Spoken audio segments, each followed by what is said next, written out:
BYD, Skywell, Leap Motor, GWM, Emoda, JQ. These are all names that we're starting to become quite familiar with here in the UK, especially when it comes to the electric car market.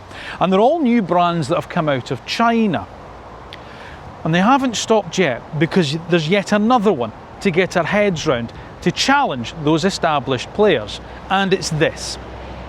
Welcome to this week's road test review. Welcome to the Changan Deepal S07. Yep, I know. And as always, welcome to AutoEV.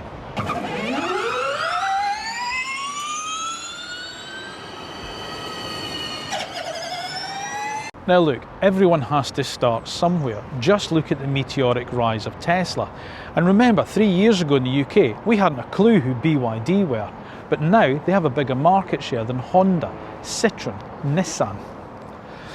And the younger buyers who these cars are aimed at, they don't really care about the heritage of a brand in some respects. They don't really mind whether or not you've won Le Mans 5 or 6 times or whether or not you've got a Formula 1 team. They're more interested in keywords such as sustainability, efficiency and connectivity. And that's where some of these new Chinese brands are really winning over the hearts and some new fans. But as I say, Changan aren't exactly new, remember. They've been building cars since the early 1980s. And they're doing it in a slightly different way because they know that to conquer Europe, they need to have a presence in Europe. And not just sales presence. They have a design department in Turin. This car was designed in Italy. And let's be honest, if people know about designing cars properly, it's the Italians. They've got an R&D department here in the UK that finely tunes their cars specifically for the UK market. And they're even talking about constructing cars in Europe as well. Thing is though, do we really need another new electric medium-sized family car? Well, let's put it to the test and find out. However, before we do that, let's take a look at the main bullet points of the new Changan Deepal S07. So the Deepal S07 is the first of a new wave of Changans that will make their way to the UK market, offering both battery electric vehicle and hybrid powertrains. This S07 is a D-segment SUV competing with the likes of the Vauxhall Grandland, Skoda Enyaq and Xpeng G6. It's fitted with an 80 kWh battery for a WLTP range of up to 295 miles. Only one highly specified trim level is offered at first. And it's priced at just under £40,000 here in the UK. Which on the face of it means good value for money for you, the buyer out there. But value for money is all well and good. If it doesn't deliver on the road, however, are you going to be that interested? Well, how do we find out? Well, we find out by putting it through the road test that actual car buyers trust when it comes to choosing their next electric vehicle. And that's the AutoEV one, folks. So as always, we start with how the car looks. Now, as I mentioned, Changan have a design studio in Turin. That's where they designed this S07. And I have to say, there's an element of me at first looked at the pictures and thought, it's a bit generic looking, but the more I look at it, the more I quite like it. It's quite a sharply styled looking thing. The designer spoke in the presentation this morning about it having dynamic proportions. That's designer speak. Does it look good to you? Well, I don't think it's too bad. There's hints of other cars around it. That's one thing you will see. I think there's more than a little hint of the Lotus Electra in these lights there. And it's this sort of slightly pointed nose. They talk about it having sort of like the X sort of like graphic at the front. Well, that's something that BYD talk about as well. If it came out with an MG badge on it, would you take my word for it? That's what you were looking at? Possibly. But maybe it's just because it's a new brand. Maybe it's we need to see more of them to really place it and go, yes, that is a Changan and we know what they're about now. Anyway, let's have a closer look at it. So, of course, you get your nice LED DRLs up at the top here. They split the lamp design like most manufacturers are doing now. And, of course, you get your main lamp units down there. So that gives it a really nice, slim sort of like light graphic here. And then they hide the main actual lamp units in this X motif area down here. It's quite clever, especially for an SUV. Of course, you get your Changan badge there, which they're hoping will become quite a familiar sight on the UK roads. As I say, that X graphic and this sort of textured, I don't know what you'd got, the titanium finished plastic that's in there. Again, it's quite nice not just to see glossy black. Talking of black, I have to apologise for a couple of things. They just handed me the black one this morning. So it's not the best, especially on a grey day in Birmingham, which is my other apology. I'm filming this in a golf course car park, which is next to the main road. So if there's a lot of external noise, I do apologise, but I don't really have an awful lot of time with that, and I don't really have an awful lot of options available to me. So apologies for that. Anyway, back to the styling. What do we think? Well, I think it's not bad. As I say, the more I look at it, the more I'm starting to quite like it. You get this big front splitter down at the front there, a lot of cooling down here with active aero as well, obviously, as you'd expect, and then a neatly integrated forward-facing front camera there. Again, as you'd expect, a huge amount of tech on the car, a huge amount of ADAS systems that are available on the car as well. And they work quite well, I have to say about that. But yeah, on first acquaintance, I think it's quite a handsome looking thing. You've got to sort of like start to have a look around it. There's some nice sharp lines running up the bonnet there. I like the sort of like the light graphic here. I quite like the split design. There's some little bit of aero work going on there with the air curtains that take the airflow down the side of the car to help with efficiency. Yeah, I think we're off to a reasonably good start. So, D-segment SUV, 4.75 metres long, 2.9 metre wheelbase, 1.6 metres high. Roughly, that's just sort of figures you're looking at.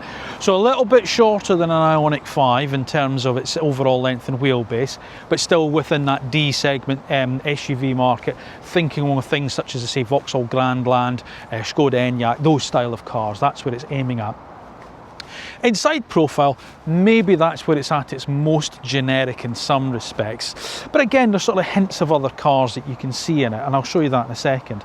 Again, huge amount of sensors around the car. So there's another one there, sort of like this little blister on the front wing there. And of course, you get cameras mounted underneath the wing mirrors, as you'd expect for, you know, your blind spot monitoring. 20-inch alloy wheels. There's just the one trim level coming to the UK. They didn't mention whether or not they're expecting any more, but you get 20-inch alloy wheels as standard, and a huge amount of standard equipment on the car, including things such as panoramic sunroof, vegan leather seats which are electrically adjustable, they're heated and ventilated, but I'll talk about that a little bit later. Pop-out door handles, so as you approach the car, they present themselves to you. Frameless doors with double paned glass, so it's double laminated glass, so that gives it that more kind of sporty sort of look to the car. Doesn't help its refinement though. Again, more of that sort of textured titanium style finish there that you get on the bottom there. But as I say, it's difficult to see on this black finished car here. They've got a white one and a grey one, but they handed me the keys to this black one. But it does pinch the bodywork in slightly and just make it a little bit sleeker and a little bit more sort of like lithe along its side. There's no real big slashes or creases down the side of it to sort of like, you know, really sort of like jar your eyes. But you do get this sort of almost sort of like melted roof line here and this sort of like rear C-pillar, which doesn't quite meet here. So again, that's slightly familiar on things such, we've seen that on things such as the Smart #1, where you get that slightly melted C-pillar. BYD Atto 2 that I viewed the other week, it's the same as well. So that's quite familiar. But then it's more sharp as well. It doesn't quite have the sort of curviness to it that those cars have. It's a bit more sharp and straight edged. As I say, there's hints of Lotus Electra, there's hints of some other cars about it. But as I say, it's not a bad looking thing, but from the side view, that's, as I say, it's probably at its most generic looking. Which brings me neatly around to the rear of the car, which I think looks a little bit Audi-like. I really do. The Q8, not the e-tron one, the standard combustion engine Q8, that more coupe-like profile, I can see hints of that at the back. I quite like it at the back. I think it's got quite a distinctive look, especially this rear spoiler with this central spine with this, like the high-level brake light in the centre, this vertical high-level brake light. I really like that. And it's got a really sharp sort of like spoiler just across the back that's inbuilt into the rear tailgate. The rear tail light graphic matches the front, which I didn't really show you unfortunately, with the side lights where you get these three sort of prong sort of like rear lights, but then you get this lovely light bar that runs across, this blade of light that runs across the back of the car, and the illuminated Changan logo there. I do like that. Rear wiper, yes, well done guys, rear wiper. And you've got a rear camera there as well for your reverse camera, and I think there's another, it looks like there's a blanking plate there that should have another camera in it, so I do wonder whether that's for maybe future autonomy, and that's something that we'll talk about when we're driving with it, because the car does have level 2 autonomy with it as well. The boot release is just to the side there. you get your badging across the back, so Changan and then Deepal S07. Now I'm led to believe that in other markets, I think Australia, this is just called the Deepal S07, but we're getting the Changan as the brand name here in the UK. There's going to be another brand that Changan are going to launch in the UK, a more premium sporting brand called Avatar. I think they talked about 2026, so I have a funny feeling that's why they have the Changan and then the Deepal. So you know the Deepal is going to be one brand and then Avatar is going to be the next, I think, not so sure, but there we go. And then of course S07. Then you've got this sort of diffuser area down at the bottom here, and of course you get your rear fog light there, and again just a little strip of that titanium finish. So look, it's not exactly a design classic, but I do quite like it. And as I say, there are elements of it that look a little bit generic, but there are other elements that I think look quite sharp, and as I say, that's quite nice. But what I think doesn't really matter. What you think does, however. What do you think of the S07? Would it tempt you away from a Vauxhall Grandland or a Skoda Enyaq? Let me know your thoughts in the comment section down below. So, practicality. Family car needs to be practical, right? Is it? It's not bad. That takes an age to go up though, that electric tailgate. That takes absolutely forever to go up. Now, oddly enough, I seem to have been given two figures for boot space, because according to this rather basic brochure that I have here and my own research on their website, it says it's got a boot space of 510 litres. Yet in this morning's presentation they said it was 445. Not quite sure. It does have a standard split fold 60/40 rear seat, and of course if you fold those down, well, I don't have the total capacity in terms of figures, it's round about 1300 litres in terms of its overall space, but it's not bad. It's pretty much on a par with what you would expect from this class. Now obviously I don't have my luggage because I'm here at the UK launch of the car, but there's a reasonable amount of space in the back there, and it's quite a nice big opening, but the only downside, as I say, that tailgate takes ages to go up. There's no underfloor storage, however, for cables, okay? It's nicely finished in the back, you know, it's a nice flat load entry into it here. You do have a lift up boot floor, but all you've got in there is your warning triangle and your tire pressure, your tyre inflation system. That's it, there's no underfloor storage for anything at all. The cables come in their own bag, but thankfully it's got Velcro you can sort of like stick it onto the back with. There's little hooks at the side for tie downs, which is good, that's nice to see. And again, a couple of little sort of like hooks on the side for shopping bags there. And the other nice thing about it is you do have some under bonnet storage up at the front. So yes, up at the front of the car, you get an additional 125 litres of storage space, which I think is quite good. And it's not just the actual volume, but also the space that it offers. And again, it's nicely finished.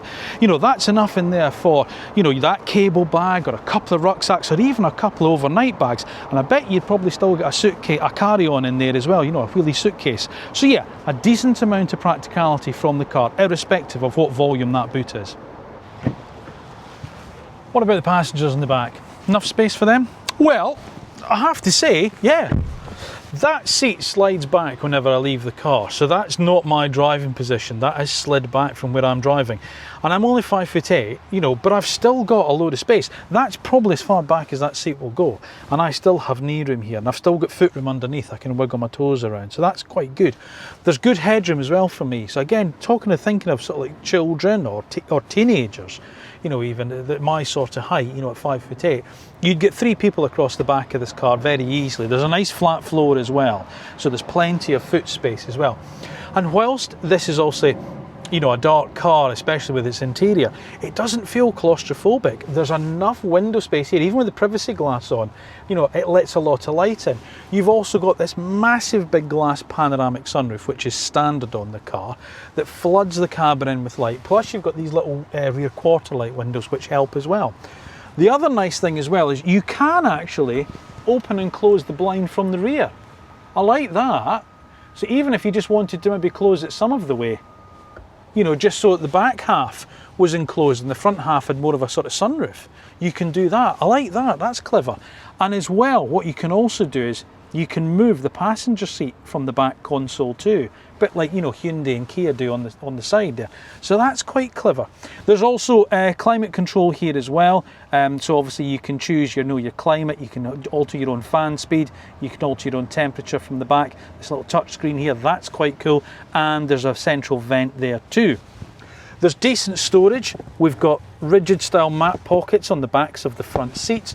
We've got door bins, which are okay, but they're certainly shaped to take a water bottle at the front, not lined, but you know, you don't expect that too much. Plus you've also got a fold down armrest, which still has the plastic on it, 'cause it's brand new.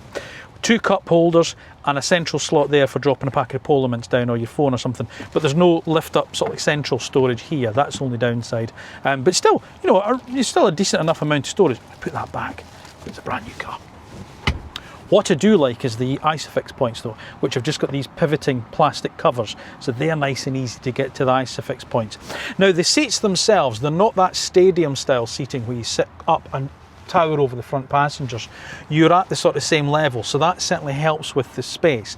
But you are faced with the back of quite a big front seat, so that's the only thing to bear in mind. But as I say, it doesn't feel that claustrophobic in here. And the seats themselves are relatively comfortable. The use of materials is nice, but as you'd expect, it's that vegan style leather that everyone's keen on, or as we used to call it back in the day, vinyl. That's what you get across the backs of the seats. But it feels quite nice, there's enough cushioning, and there's a relatively nice amount of support for the back. So in terms of rear accommodation, nothing to complain about here. As a family car, this is good. Decent amount of legroom, decent amount of foot space, decent headroom as long as you're not overly tall. I'd say anybody approaching 6 foot is probably just going to start to brush that ceiling. But other than that, I think this is all right for the marketplace that it sells into. Now, first of all, an apology, because normally when we go and review a car, we either, if it's on a launch, we get the press pack beforehand and we have a read through it and we know a little bit more about the car before we go to the launch, or obviously if we've got it for a week, we can spend a bit of time with it. I literally had no idea about anything about this car before I got to the presentation this morning, so if I have to refer to my notes across there, I apologise now, okay? But as I say, all this is a little bit new to me. Now, when you sit in the S07, if I'm being blunt about it, this is the wee bit disappointing for me. You could really be sitting in any of these new Chinese brands that I mentioned right at the start of the video.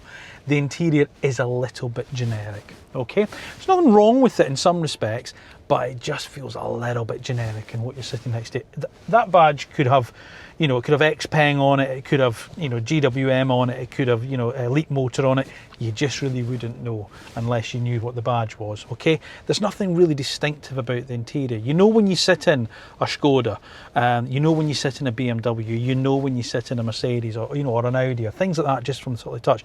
Even, you know, so like Ford, Vauxhall, those type of things, you know, Peugeot, the real stylistic interior. This is just a little bit generic for me, I have to say. But it's not without its plus points, okay? Now, one thing I do quite like is the key. I mean, it's in a little plastic bag, but that's quite nice. I quite like the little key. That was almost sort of like, you know, you'd get on things like Koenigsegg's and sort of like some of the supercars. I quite like that, it's quite fun. And it's Bluetooth. This was an interesting thing I picked up on from the launch. The same because it's less likely to be caught by a scanner using Bluetooth. It's a more secure connection rather than a radar key that scanners can sometimes grab. That's quite clever, isn't it? So I do like that. They've worked a lot with Thatcham on stuff like that, so that's I quite like that. That's quite good. You've got this 15.6-inch screen here. Now the nice thing is you can pivot this screen. So when it's set up so that when the driver sits in, it pivots towards them. That's quite good. I like that because obviously, as you can see, there are no physical buttons bar the ones on the steering wheel here. Everything's controlled from that screen. You can pivot it over towards the passenger, or you can have it so that it's actually then centered as well. So depending obviously on what you want, you can do it. Now, I don't know where it is, but let me just see what we can actually do in here. Cabin, no, that's not it. Controls, did I see cabin in there? Screen, here we go, screen rotation. See? It doesn't rotate like that way, you know, like a BYD does, but you can choose how far it sort of pivots towards you, or you can have it centered. There you go. That's okay. That's I quite like that, the fact that you can actually have it angled towards you as the driver. The other thing that you can do as well is you've got voice recognition as well. So there's and I'm not going to try it, but you know, it's things like hi Deepal, I'm here. Open driver's window. Yeah, still got some way to go with that, I feel. Go ahead, I'm listening. Open driver window. Okay, I'll turn it on. Okay, so you do have an element of voice control as well once it's... Cancel. Then off I go. Call me again if you need me. Will do. Don't call me, I'll call you. So you've got that as well. You've also got gesture control. So there are various different things you can do with, you know, sort of like holding, I think, is it 2 fingers up or something like that? Oh, they talked about it, you know, for turning volume up and down and things like that. You can use gesture control, but whether it works or not. What is quite good, however, is there is a shortcut, you know, for ADAS system. So if you swipe in from the right, so if you swipe left, you can then have all these different little shortcut menus in here. So the rotating screen, the sunshade, lane departure assist. You're probably able to put the speed one in there, the distraction warning, because obviously it's got the, you know, the sort of like the driver distraction thing camera there on this cowling there. So you can sort of like have all your shortcuts in here. That's quite good, I like that. And that's where things such as your lights are in as well. So that's quite easy to get to, you know, just by swiping in. It's a Qualcomm processor that's in this, and I have to say, again, I'm not particularly au fait with computers and stuff like that, but I have to admit, even I'm thinking this is quite snappy. You know, you can go into it and it responds really quickly. So, you know, and again, in terms of some of these Chinese brands, you know, they've been getting better with some of this stuff. This one's really good. You know, it's really quick to respond to your input in that. You get wireless Apple CarPlay, you get wireless Android Auto as well, so you can use that. There's also an inbuilt navigation system as well, which is obviously there. You get a 4-watt charging pad, which is here on this console here, which is ventilated, so that's nice. So your mobile phone, it doesn't get too hot, so that blows cool air across your phone. That keeps that nice and cool. And then you just got a secondary bit there for putting another one, or you know, your sunglasses in or whatever. There's 2 cup holders there. There's a huge center bin here, massive amount of storage in there for your Mars bars or your Maltesers. That's fantastic. And then of course you get things like face vents here. And then you get this under console storage tray as well. So storage is excellent. There's a huge amount of it. However, the door bins aren't lined. It'd be nice to see them with a bit of lining. They're just plastic and things will rattle around in them. Some manufacturers do it, some don't. And again, they talked a lot about quality. They talked a lot about, you know, engineering for Europe and things like that. I think they've maybe missed a wee trick with certain bits of it. And that's one. I know it sounds a silly thing to say, but just, you know, you put your hand down there and you just feel scratchy plastic. You get your sunglasses out of there, or you drop your keys and they'll just rattle around. It wouldn't take much to put a bit of rubber at the bottom of them, lads. Anyway, there we go. Right, so the screen's okay in terms of how quick it is, the fact you can turn it to there, the fact you've got some shortcuts. You do have, however, to sort of like go into it to adjust things such as your temperature, obviously, which is there. And then you've got sort of like a climate menu here. And this is where you adjust the vents from. That's my only slight... I just feel that, I know they're really nicely hidden and all the rest of it, but I just would have liked to have seen just little toggle switches just to move vents. Stuff like that. Why do you have to go into a screen just to move the vent to stop blowing cold air on your face? That would have been better just with a little toggle switch in it. There we go. What I'm going to say the next, however, is what I really like about this car is its head-up display. It has probably the best head-up display I've seen in a car yet. This thing's phenomenal. Now, obviously, you can't see it from there. I'll try and get some B-roll of it. But it's so clear and there's so much information on it. It's almost like they've taken what you would have on a instrument binnacle and put it into head-up display. But it's really clear and really crisp as well when you're driving it. Now, we drove from here into Birmingham and for the presentation and stuff, and I don't know Birmingham at all, but it was brilliant the way that it directed me, the navigation, using the inbuilt nav. You not only get sort of like the lane display as well. So if you 3-lane motorway, it tells you what lane you're going to be in. It also gives you augmented reality. So you get your arrows saying you got to turn there now. Now you turn there. Plus you get sort of like all the surrounding traffic, that's around you as well. Your blind spot monitoring, those cameras down the side, they pick up what cars are around you. Things like Tesla do. They do that.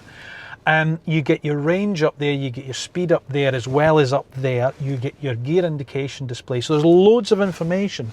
but it's just really nicely designed, and it's really neat the way it all goes in there, and it's really clear. That is one of the best head-up displays I've seen in a car. That is phenomenal. And as I say, I didn't miss having a binnacle here at all, because that is so good. And you don't look at the speed here, you're constantly looking at your head-up display. So I think that's really good. So it has to be commended for that. So well done, Changan. I really like that. Materials. Oh, this is, I mean, it's just okay. Do you know what I mean? There's some sort of like, you know, harder plastics up on top of the dash here, and then it goes into this vegan leather or vinyl, as you want to call it. There's a little bit of bounce back on that, more on that.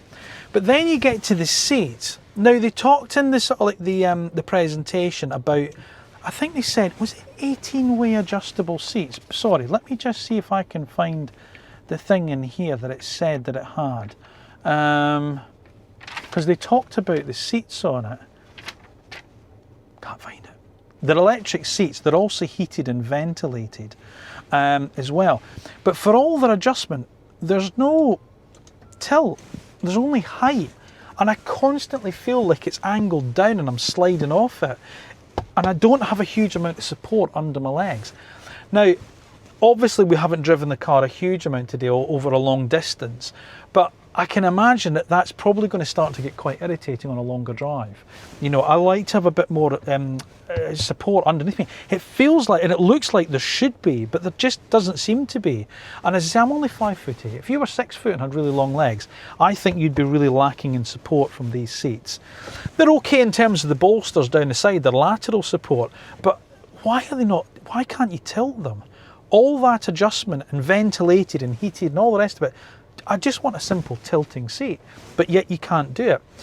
There's height adjustment on the steering column, obviously, and also sort of like reach adjustment as well, which is manual, and I don't mind that.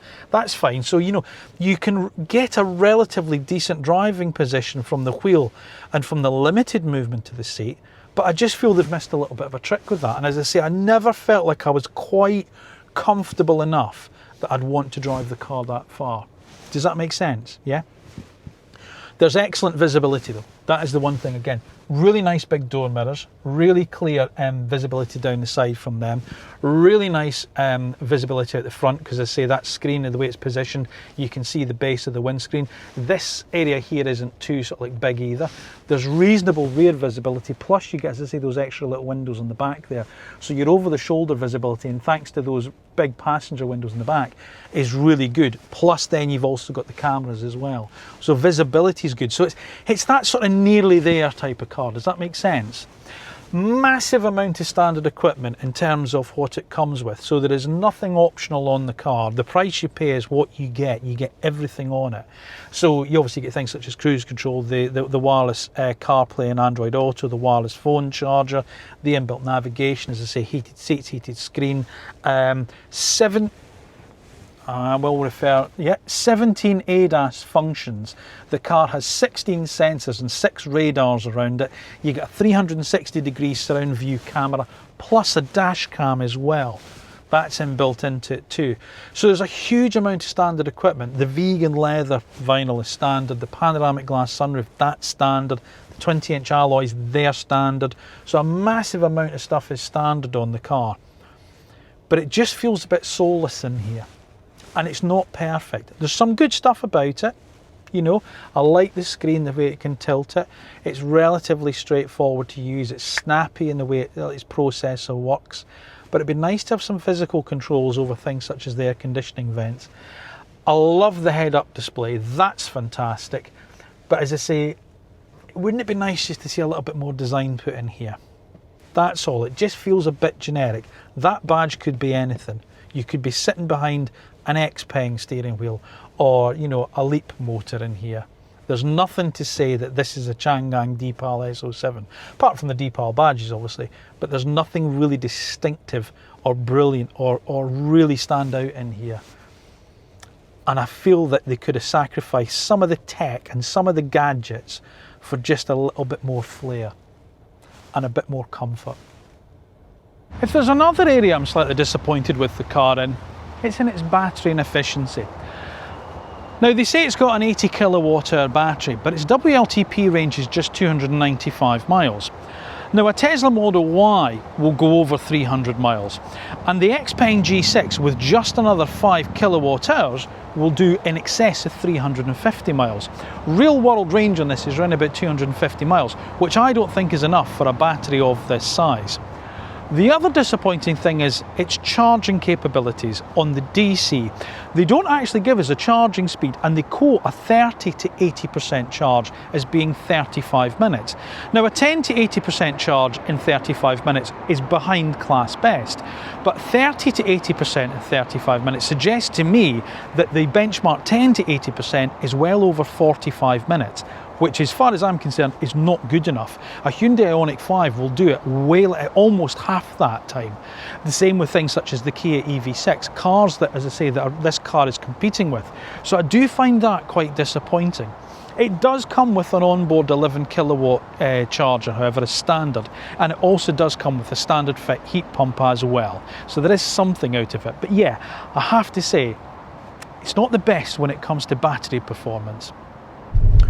Right, how does it perform out on the road?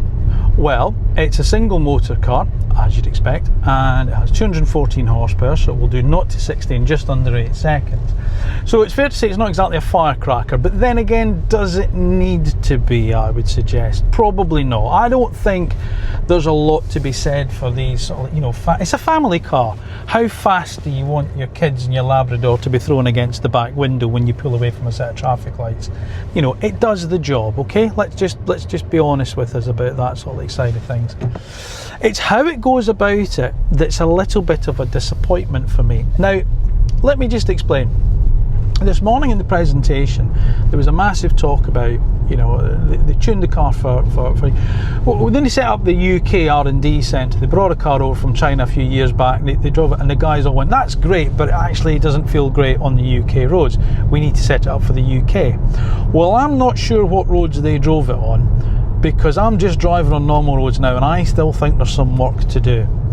Now, let me just start with the fundamental flaw that I think the car has, and it's twofold. First of all, the suspension. In some respects, it's not bad. You know, it's okay, but it's not quite there yet. There's constant chatter from underneath the car. Every time you go into a bump, it's never quite settled enough. It never quite just seems, I'm not talking about it should be floaty, I don't mean it should be firm and sporty, I just mean it just never feels like it's settling. It's constantly chatting to you, and it just feels unsettled, the ride quality. The second thing is its refinement. I think it's quite poorly refined.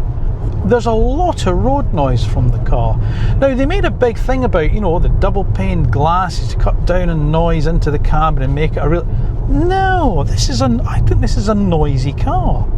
There's a lot of road noise, and there's some wind noise. Now, at the moment, we're just on sort of like, you know, the roads round about Birmingham, sort of like out where we've been at the launch.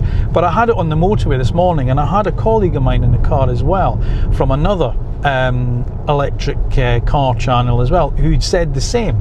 They thought it was actually quite noisy on the motorway, and we were just going down the M42 at 70 miles an hour, normal motorway speed. And even closing the panoramic sunroof blind didn't make any odds. It was still quite noisy.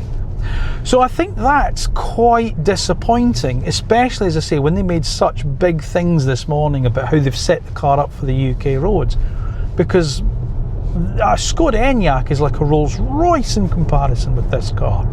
You know, a Vauxhall Grandland drives better than this. You know, it's not terrible, don't get me wrong, I'm not suggesting it's a bad car, it's not a Skywell B11, but there's some way to go, I think, before it really is troubling class best out on the road, and I'm really surprised by that. Now, let's just go back to talk about performance. As I leave the 40 limit there and put my foot down, there's a nice progression to the accelerator pedal. That's what I will say. You know, that feels nice. And the steering's not vague. It's not the most communicative steering I've ever felt in a car, but again, a little bit like the acceleration. is that really the market? Is that what it's dictating that it wants? It's not. As long as you know where the front wheels are pointing, and it's not overtly heavy at parking speeds, and it's not vague when you're driving it down a twisty road with your kids in the back, then it ticks the box. And it does tick the box in that sense. So the steering's okay, the accelerator pedal feels good when you accelerate. The brakes, there's nothing behind me. Brake pedal doesn't feel too spongy. It's nice. There's a nice progression to the pedal. You can alter the level of regeneration by going into the screen, and you can either have a, sort of like standard mode, you can have a strong recuperation. It's not one pedal driving, so if you're a fan of that, you'll be disappointed, but it brings the car up to a creep. And it does it relatively quickly as well, so it's not too bad from that point of view. So not bad when it's from that point of view at all. It's all right. But that's what I mean. It just all feels like it should be a little bit better. It shouldn't be playing catch up. This is a new car, a new brand into this a very competitive marketplace, and they're saying that it's been set up for UK tastes, and they've really spent a lot of time in it, and it still feels like there's some work to do, guys. Now I get it, it offers a huge amount of equipment for the money and all the rest of it, but you still want it to drive nice, you still want it to be quiet, and I'd sacrifice some things for sort of like a slightly better car to drive, a slightly less chattery suspension, a slightly sort of like quieter cabin. Those are all things that I think it should have. Talking of quiet, here's the other thing about it. I don't think it's that well built.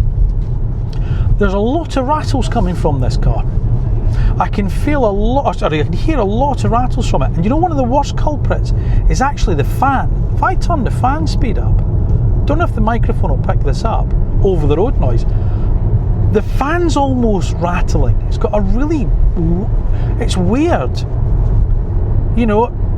That actually makes you think something's rattling in the back of the car, which there is. I think the parcel shelf rattles as well, but the fan rattles, and it's not that powerful. I've put the fan speed almost to the top level, and it's like being blown on by a mouse. So yeah, I need to turn it down in case, because I don't know if you can hear that, but that's really quite poor, I think.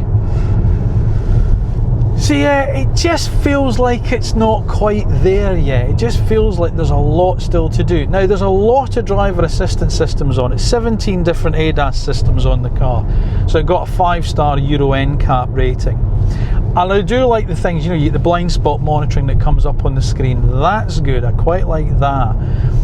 There's a level 2 autonomy with the car as well. So if you push down twice I can't do it now because I'm on these country roads, but if you push down twice on the transmission lever, which is the column stalk to the right here, it sets the car up, with a level 2 autonomy. So it locks onto the car in front, maintains that distance, then you get your lane guided cruise control, that type of thing.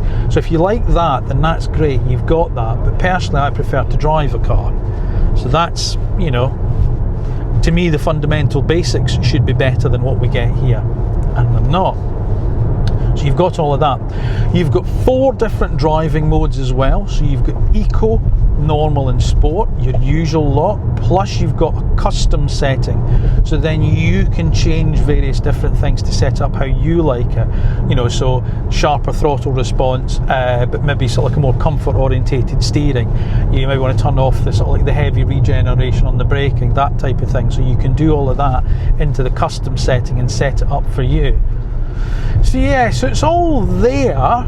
It's got all the sort of like the recipes, all the ingredients are there, but something's gone wrong in the mix.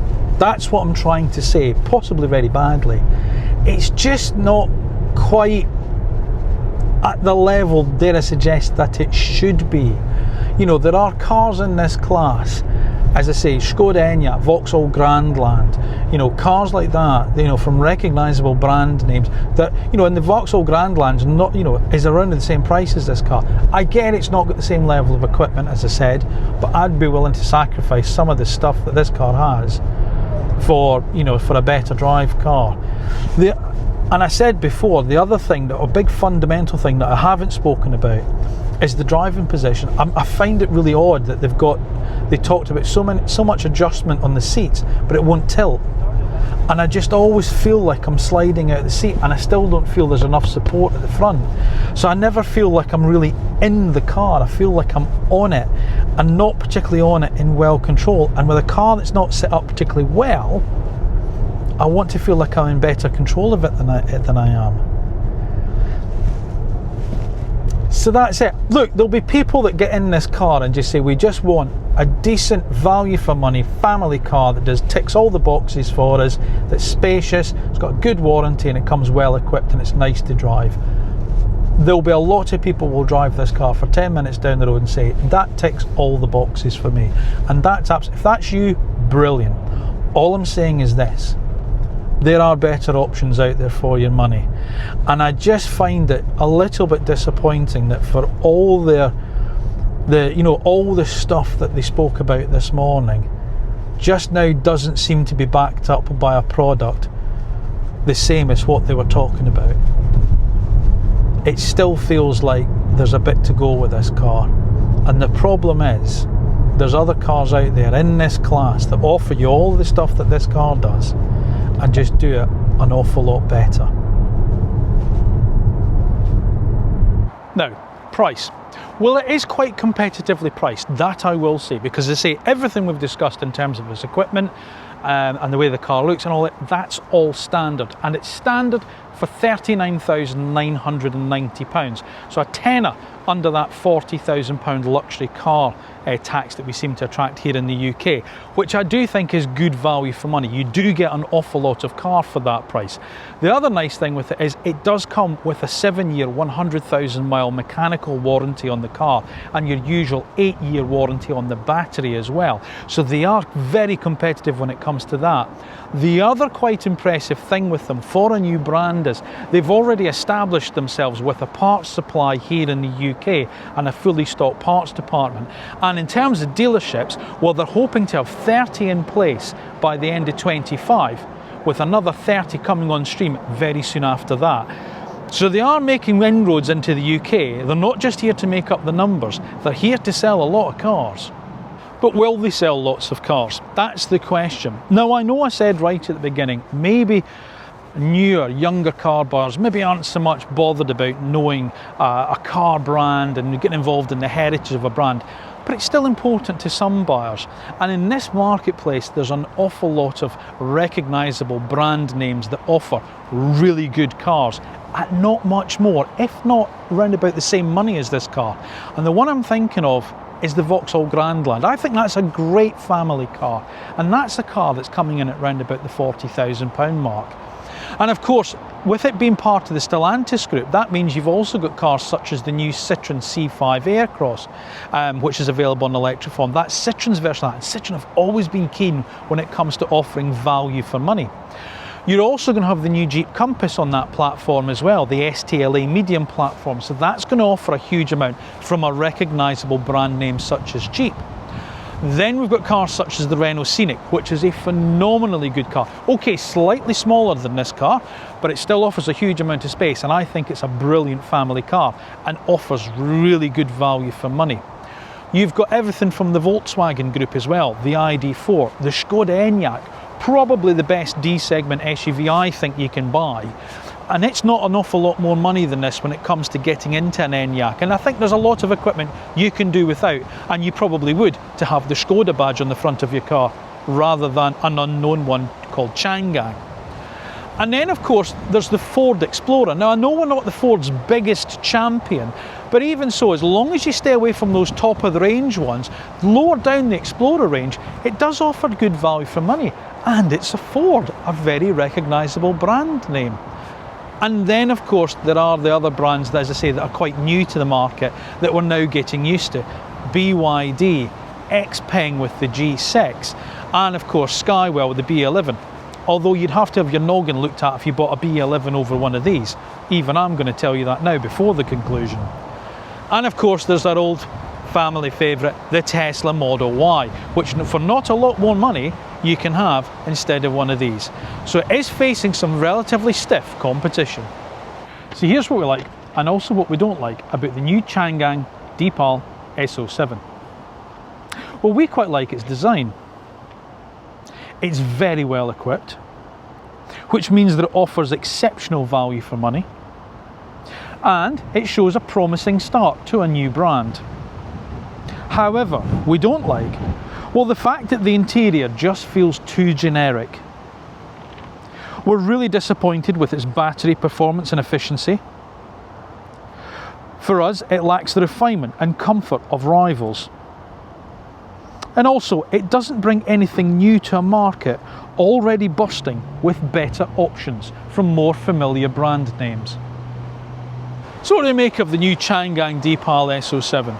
Well, I think it's quite a good looking car. I think it offers good value for money. I think it's well equipped, especially for the price that it's at. And I was quite impressed in the presentation this morning when they talked about warranties and the dealership partners that they hope to bring on board and the way they've approached the UK market in the hope of building confidence in buyers. Because they're going to need it. Because here's the thing with the car, whilst it's a reasonably good effort as a starting point, it's far from class best, and that's an issue because this market, this D-segment SUV market space in the UK is brimming with much better cars, some of which are the same price, if not a little bit cheaper than what we've got here, and they're from more recognisable brand names. Whilst it's a reasonably decent effort from Changan as a starting point, they have got some way to go before they're going to be challenging class best. Because if they want to make the inroads into the UK market and eat into the sales of some of the cars that's already available to you, they're going to have to do better than this. Thank you for watching another road test review on AutoEV. Please make sure you are subscribed to the AutoEV channel, and then when you've done that, make sure you press the little bell button that's down below, because that's the way you'll receive notification when our next video is uploaded and it's gone live. If you have enjoyed this week's review, make sure you give it a thumbs up, and don't forget, as always, leave me your thoughts in the comment section down below. What do you think of the Deepal S07? Would you choose this over a Vauxhall Grandland? Or a Skoda Enyaq? Or an Xpeng G6? Let me know your thoughts down in the comment section. Now remember, we're across on all social media as well, so if you're into things such as Facebook, TikTok, LinkedIn, X, Instagram, we're there as well, so if you want to give us a follow there, it'd certainly be appreciated.